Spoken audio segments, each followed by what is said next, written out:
otra vez. Entonces, les estaba diciendo, si ustedes tienen un paciente diabético que les llega por cualquier evento estresante, deben sospechar que les puede caer en cetoacidosis.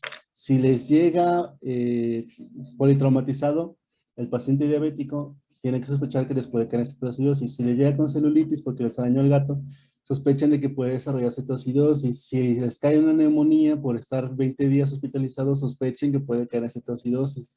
Si de repente en algún momento les estaba bien y se deteriora por la razón que ustedes quieran, el paciente diabético puede caer en cetoacidosis. Entonces, ¿cómo van a confirmar que se trata efectivamente de una cetoacidosis? Les estaba diciendo. Estos son los criterios diagnósticos. En medicina, mientras ustedes sean estudiantes, no pretendan memorizarse todo este desmadre, no tiene caso.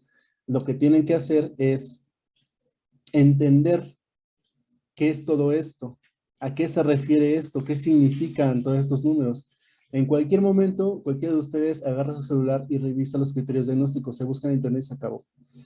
Y no vale la pena pretender que no lo hacen o que no se comunican entre ustedes. Eso no nos sirve. Tenemos nosotros que adaptarnos a que las cosas ya cambiaron y que la información está a la mano en cualquier momento. Entonces, no se lo memoricen, entiendan qué es esta cosa. Por eso se los pongo aquí en colores. Cetoacidosis diabética, diabética de paciente diabético. Ceto, ¿por qué ceto? Tiene que tener positivo alguno de estos criterios.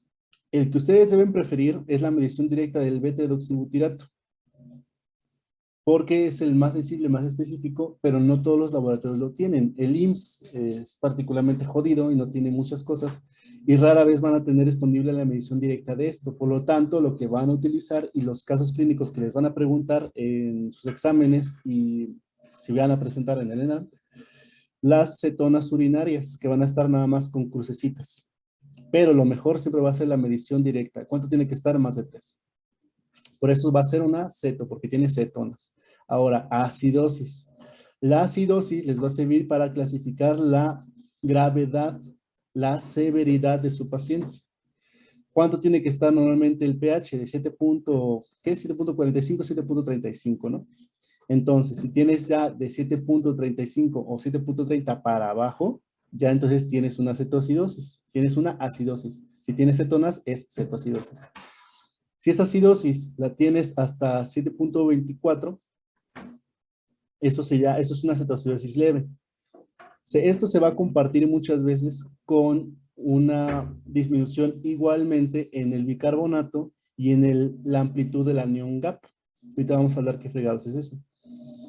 Entonces, si ustedes tienen una cetoacidosis moderada, van a tener el pH hasta 7 y por lo tanto una correlación del bicarbonato. Ahora, si su paciente está con respiración de Kussmaul y está en fase aguda, o sea, no tiene mucho tiempo de haber empezado, entonces probablemente pueda tener el bicarbonato aquí o aquí y el pH aquí.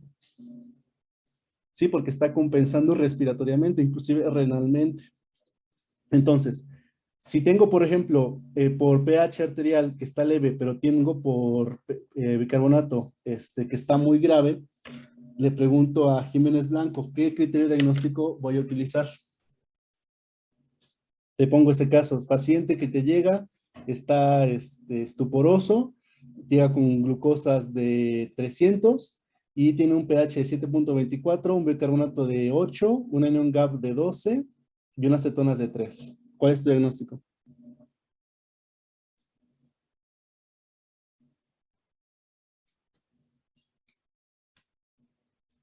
Eh, pues lo que comentó igual, que el anión kappa están elevados. Ahí es que no Ajá, recuerdo el valor que dijo. ¿Cuál es el diagnóstico? Con los datos que te di, ¿qué tiene tu paciente? Te va otra vez, glucosa de 300, pH de 7.24, bicarbonato de 8, anion gap de 12 y beta-hidroxibutirato de más de 3, 4. ¿Cuál es tu diagnóstico? Sería una cetoacidosis diabética. ¿De qué grado? De grado. Sería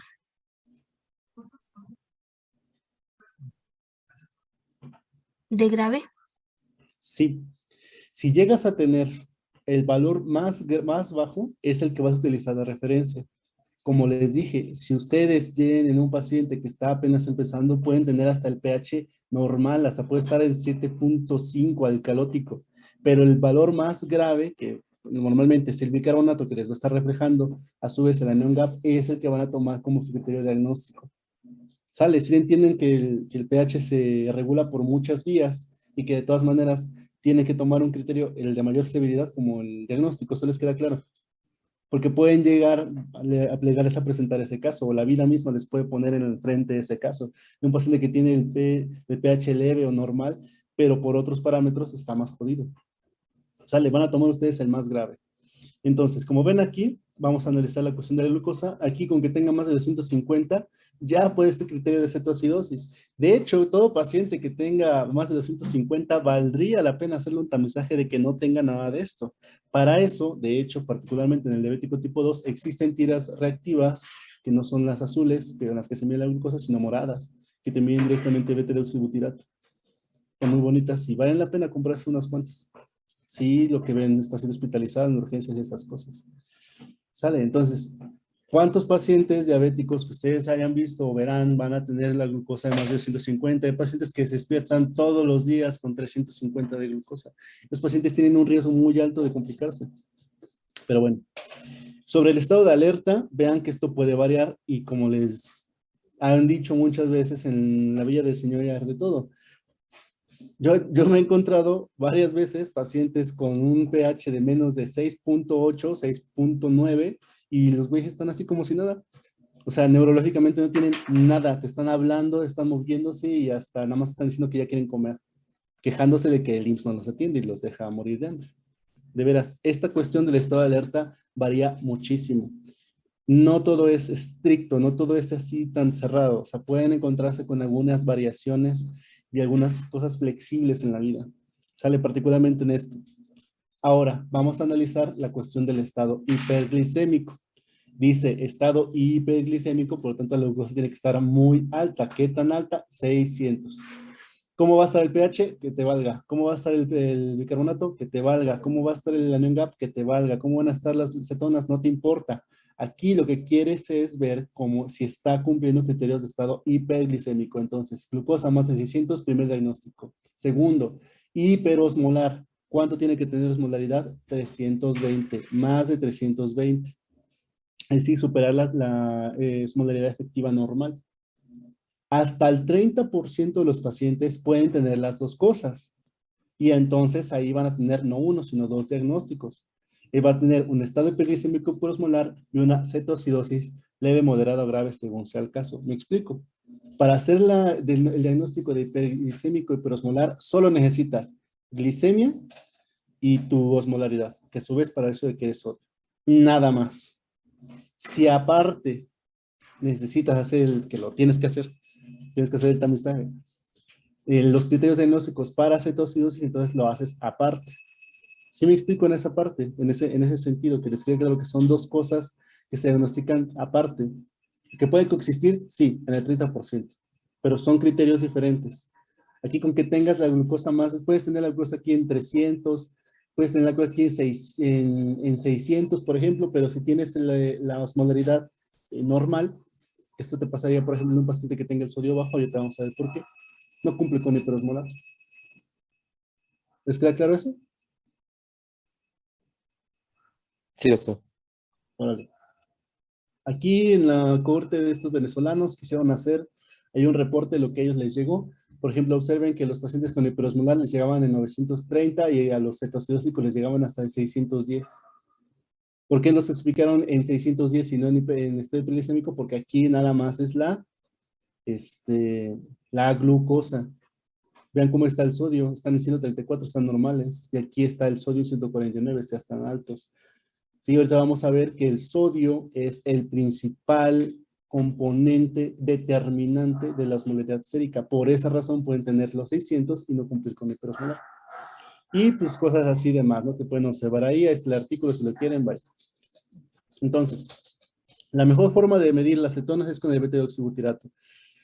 ¿Por qué? Porque va a ser sensible en el 75% de los casos y además que forma la mayoría de las cetonas. El corte, como les dije, es de 0.3 y de paso, más bien de 3 y de paso les digo el criterio de resolución para decir que tu paciente ya no tiene cetosis, puede tener acidosis, pero ya no tener cetosis, es de 0.3 o 0.6. Ahora, lo que hacemos en el IMSS particularmente es utilizar el método del nitroprusiato, que es poner una tira reactiva y ver qué tanto se pinta. Entonces, ¿cuál es el problema? De que solo detecta los otros cuerpos cetónicos, que son la acetona y el acetoacetato, que es el 25% total de las cetonas. No es la mayoría de las cetonas, es el 25% de ellas. Y estas suelen elevarse ya que el cuadro está avanzado y de hecho persisten elevadas durante mucho tiempo. Si ustedes le vuelven a sacar un ego a un paciente y le piden cetonas, les va a salir positiva las cetonas durante semanas. ¿Qué otra cosa tiene este problema? Bueno, pues que hay medicamentos que interaccionan con la reacción de nitroprusiato, por ejemplo, los inhibidores de la ECA, captopril, enalapril y demás, les va a dar positivo. Si ustedes son paciente que toma esos medicamentos, le hacen una prueba de cetona, les va a salir positiva, el paciente no tiene nada. Entonces, ojo con esas circunstancias. Recuerden interrogar bien a esos pacientes de qué medicamentos están tomando y de no basarse nada más en una cosa para hacer el diagnóstico. Ahora, ¿qué fregados es el anion gap? Lo que tienen que aprenderse es que esta cosa, que debieron haber visto en nefro, está hecha partiendo de que solo pueden perder bicarbonato en dos lugares. El túbulo colector o las tripas, nada más. Tú no puedes perder bicarbonato más que por esos dos vías. El anion gap representa las concentraciones de todos los aniones que despreciamos en las biometrías somáticas. Las proteínas, la albúmina, el lactato, el citrato, sulfato, todas las cosas que sean negativas, que no medimos, componen el anion gap. ¿Sale? Si cualquiera de estos ácidos, que normalmente tomamos en cuenta 10, que son los más importantes que les acabo de poner aquí, entre ellos la albúmina. De hecho, un paciente con enfermedad hepática o hipoalbuminemia les va a alterar el anion gap. Otra cosa que deben de saber, si el paciente además tiene problemas hepáticos, les va a salir, hay que corregir el anion gap por albúmina. Entonces, si se elevan cualquiera de esos ácidos, entonces va a disminuir su bicarbonato y su cloro se va a mantener normal. Pero si ustedes están perdiendo bicarbonato por otra vía, es decir, por la tripa, entonces el anion gap se conserva y el cloro se les eleva. Y por esa razón, a las acidosis metabólicas se les divide en acidosis metabólica normoclorémica y la acidosis metabólica hiperclorémica, o lo que es lo mismo, acidosis metabólica de anion gap elevado y acidosis metabólica de anion gap normal, que es el caso de la acidosis metabólica, que es la acidosis diabética. Entonces, ¿dudas hasta ahí?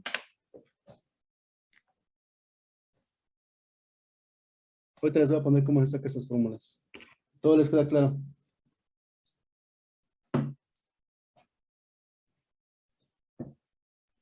Sí, todo bien. Bueno, Camacho Pérez, Mande, doctor.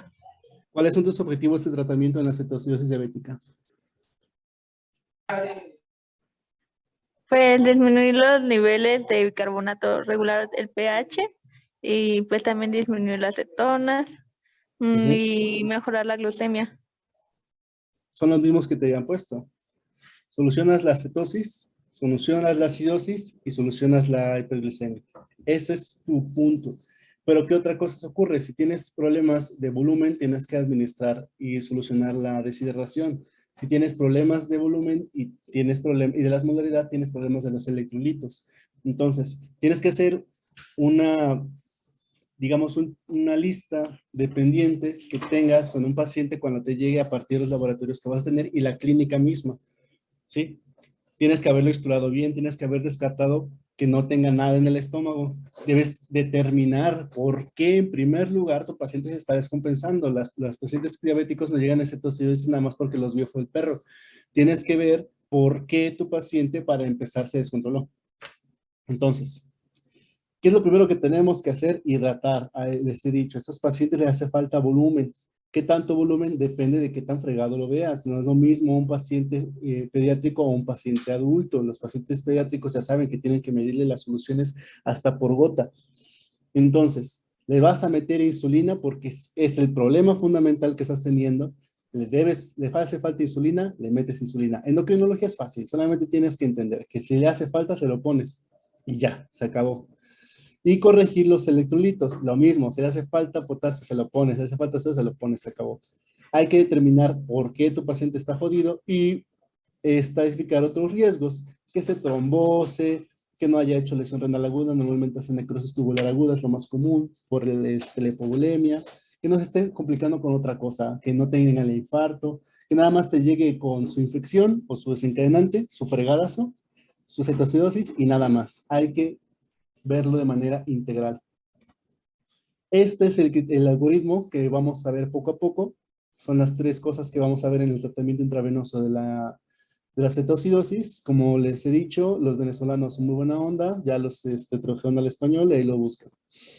Ahora, vale la pena meterle un catéter venoso central a todos los pacientes. Hay centros de salud y centros de urgencias que lo hacen, pero no es del todo forzoso, pero lo conviene hacer particularmente en el paciente que está fregado. Por ejemplo, que está chocado, una sistólica de menos de 90, que está taquicárdico, que está bradicárdico, que tenga una cetoacidosis severa, que esté hipocalémico. Por ejemplo, López, ¿por qué le tendrías que meter un catéter venoso central para pasarle potasio? En este caso.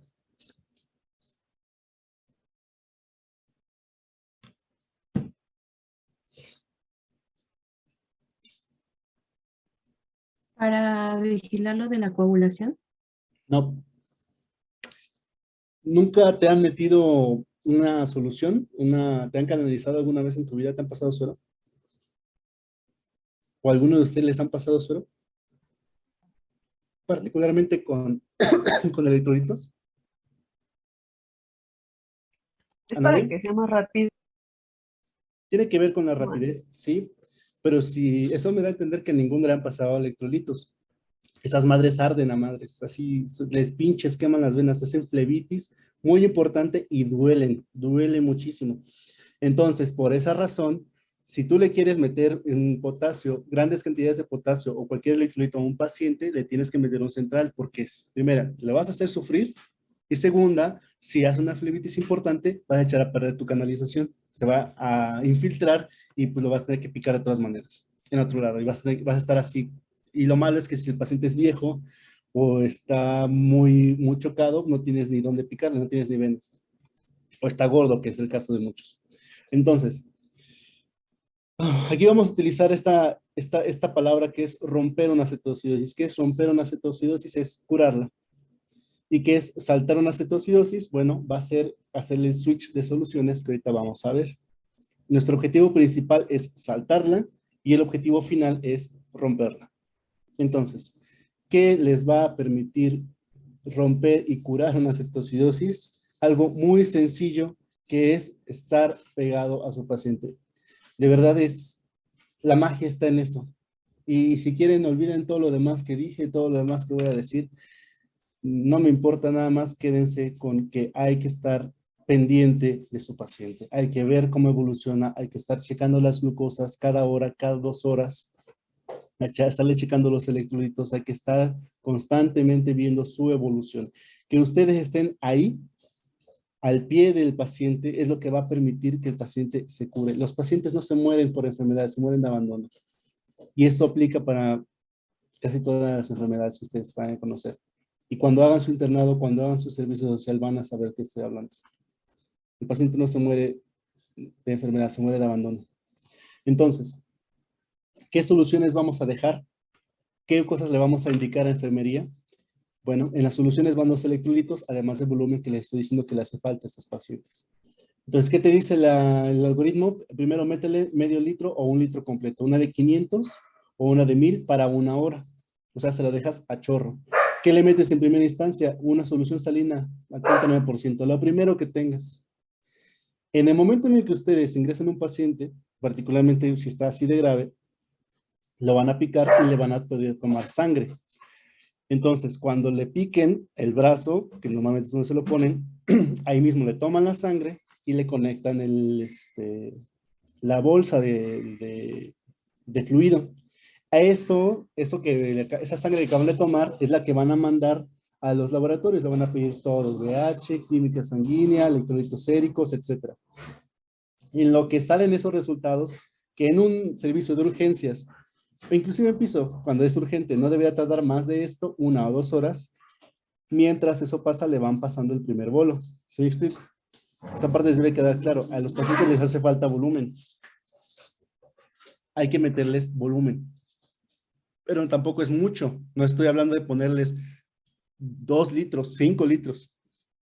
Que llega a pasar y lo pueden llegar a meditar, pero no es la mayoría y la verdad es que pueden hacer más daño que beneficio si llegan a administrar tanto volumen en menos de un día.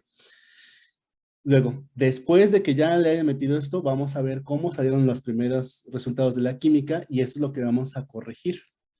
Entonces, aquí les dice, vamos a corregir el sodio.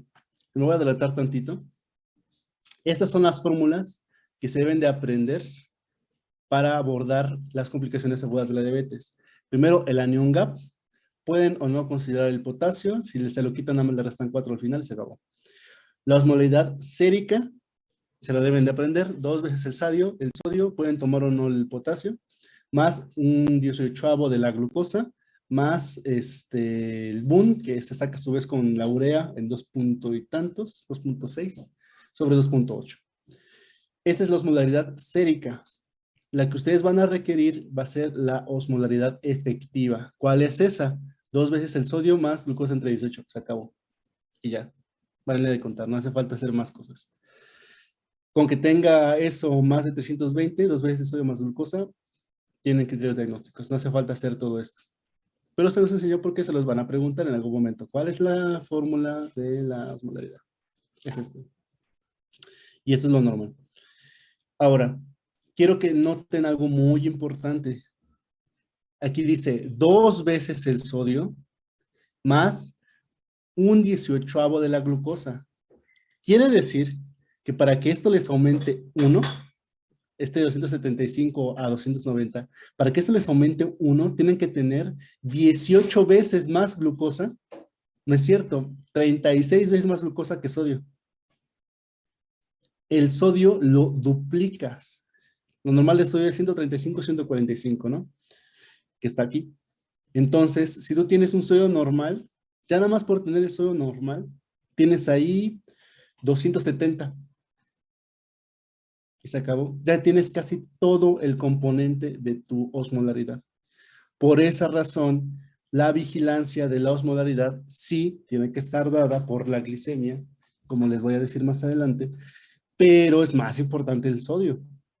Otra cosa, cuando ustedes tienen hiperglicemia, cuando su paciente tiene hiperglicemia, lo que va a hacer es que la sangre se va a hacer más espesa por todo el azúcar que trae circulando.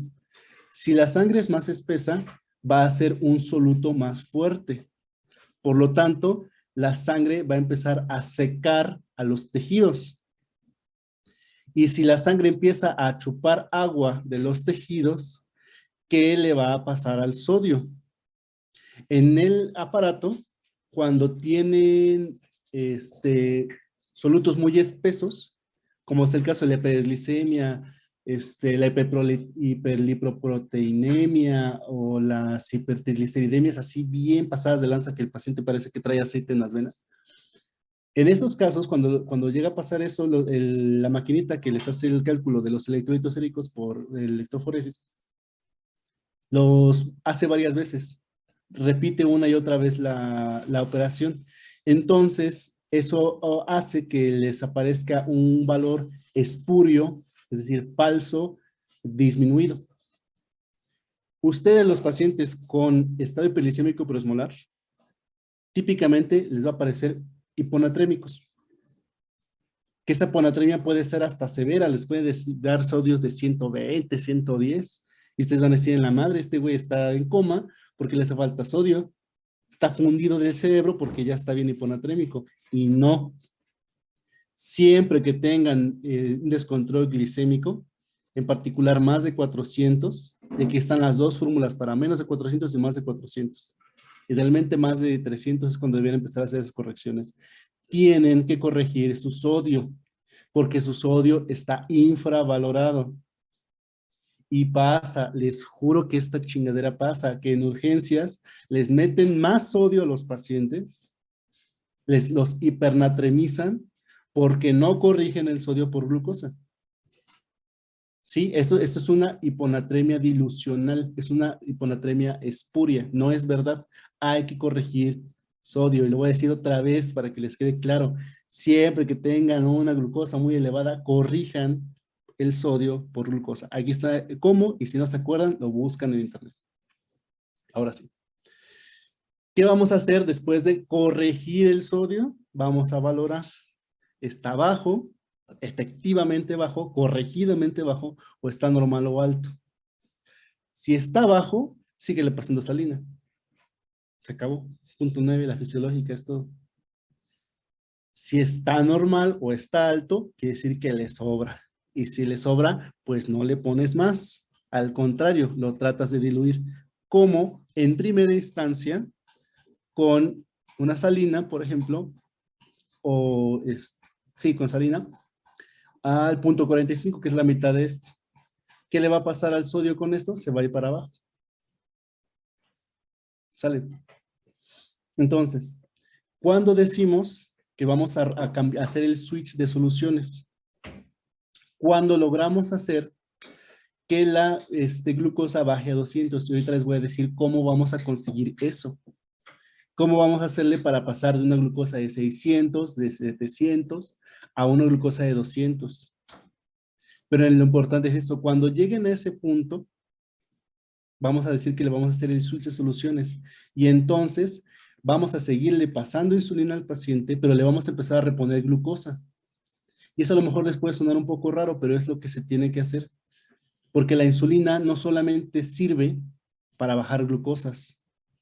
La insulina tiene muchas otras acciones. Es una hormona muy compleja que actúa en los tejidos de varias maneras. Ya lo vieron en las clases. Por lo tanto, tienes que darle tiempo a esa insulina a actuar de esa manera en los tejidos, a darle vitalidad nuevamente y a romper este estado de catabolismo. Si ustedes no hacen correctamente este switch de soluciones, este salto, y les puede llegar a pasar, y lo van a ver en su momento cuando hagan su internado, se los juro, que van a pasar días que el pinche paciente llega con cetoacidosis y no se va. Ustedes deben romper una cetoacidosis en 24 horas y un estado hiperglicémico hiperosmolar en 48 horas. Y hay dos razones muy buenas para eso. La primera, porque el paciente tiene que estar en ayuno. Y quiero que ustedes pasen un 24 horas sin tragar para ver qué se siente. ¿Sí? Por eso tienen que apurarse. Tienen muy poco tiempo para romper una cetoacidosis. Y si lo hacen bien, pueden hacerlo en cuestión de 6, 8, 10 horas. Y el paciente se soluciona su problema. Pero si no lo hacen bien, no están al pendiente de los electrolitos, no están al pendiente del control glicémico, su paciente va a pasar días, de veras, días con una pinche infusión de insulina y no va a salir de la cetoacidosis. Entonces, ¿cuál es la carga de líquidos que le vamos a pasar? En primera instancia, de medio litro a 1 litro. Y después lo vamos a mantener con 200 a 500 mililitros por hora, dependiendo de qué tan fregado es su paciente. Si su paciente, por ejemplo, también hizo lesión renal o es cardiópata o tiene algún problema porque le pasen mucho volumen, obviamente no se lo pasan. Si le van a hacer daño pasándole mucha agua, no le pasan agua, le reducen la cantidad. Eso es básico. Entonces, revolviendo a esto, la NNOGAP ya lo saben sacar, la osmolaridad, ya les dije, el sodio, corríjanlo. Y la fórmula de Winther. ¿Por qué es importante hacer la fórmula de Winther? Porque, como les dije, su paciente puede estar compensando el pH. Puede tener el pH normal o inclusive puede tener una una contradicción metabólico-respiratoria. Puede tener acidosis metabólica y puede tener alcalosis respiratoria. O puede tener acidosis metabólica y acidosis respiratoria. Y pueden tener muchísimos trastornos mixtos. ¿Cómo los van a identificar? Eso lo debieron haber visto en nefro o lo van a ver en nefro. Y si no, qué mal por ustedes. Pero lo que tienen que sacar es siempre esto para detectar trastornos mixtos. Ahora, con el potasio, esto es rápido. ¿Qué deben de buscar? Que el paciente esté eucalémico. ¿Cómo es eso? 3.5 a 5.5. Eso tiene que estar el potasio. Deberíamos, de preferencia, mantenerlos en límites altos. ¿Por qué? Porque la insulina baja el potasio. De hecho, es uno de los tratamientos que debieron haber visto en nefro para bajar el potasio. Si tienes un paciente hipercalémico, lo que hace es meter la insulina. Insulina y glucosa para que no se le baje el azúcar y ya, se acabó. Y así se lo bajas. Le metes salbutamol, le metes calcio y cuanta cosa quieran, pero la insulina va a disminuir el potasio. Y también el potasio se va a disminuir a la medida que disminuya el pH, más bien que el pH se normalice, que vaya aumentando. Por lo tanto, el potasio se encuentra sobreestimado. ¿Qué vamos a hacer al respecto? Bueno, si el paciente está eucalémico o hipocalémico, le vamos a meter potasio. Si le hace falta, se lo pones. ¿Cuánto? 20, 30, 40 miliequivalentes en una solución de 1000. Se acabó. Y tienes que hacerlo en control. Idealmente el control de electrolitos es cada 6 horas. Si te pasas de potasio, sencillamente ya no le pones. Y dejas que solita la bomba de insulina se lo vuelva a bajar. Y se acabó. Pero, ojo, eso es importante y aquí me voy a detener ya para volver a hacerlo de la sesión. Si ustedes estaba su paciente hipocalémico y le meten insulina, lo van a depletar todavía más. Y los trastornos de la conducción que eso implica, van a poder cargarse ustedes a su paciente. Entonces, si le hace falta, si ustedes llegan a pasarse de al depletarle el potasio, se lo tienen que reponer en un catéter venoso central. Si no tienen de otra, ni modo, o sea, le vas a chingar el brazo, va a quedar todo inflamado, le va a doler a madres, ni modo, es eso su vida. Pero hay que preferirlo mediante un catéter venoso central. Pero, en lo que le repones el potasio que le bajaste, tienes que suspender la infusión de insulina. Por esa razón, ustedes no deben empezar una infusión de insulina sin haber recibido primero sus electrolitos séricos. Por eso les pusimos acá. En lo que llegan los electrolitos, le vas pasando el primer litro. Si ustedes no tienen el potasio, no pueden empezar la bomba de infusión de insulina.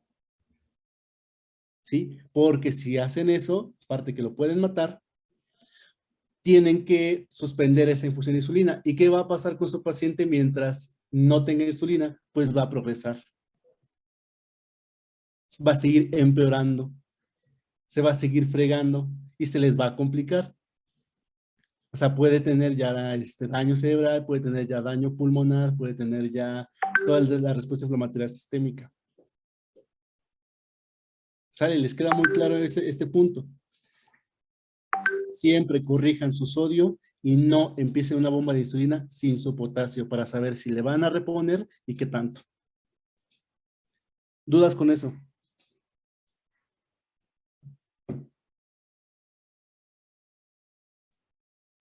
No, todo bien. Órale, ya esto es la parte más importante del manejo, ya lo demás es mucho más sencillo. Vamos a hacerla una sesión una vez más y ya con eso terminamos.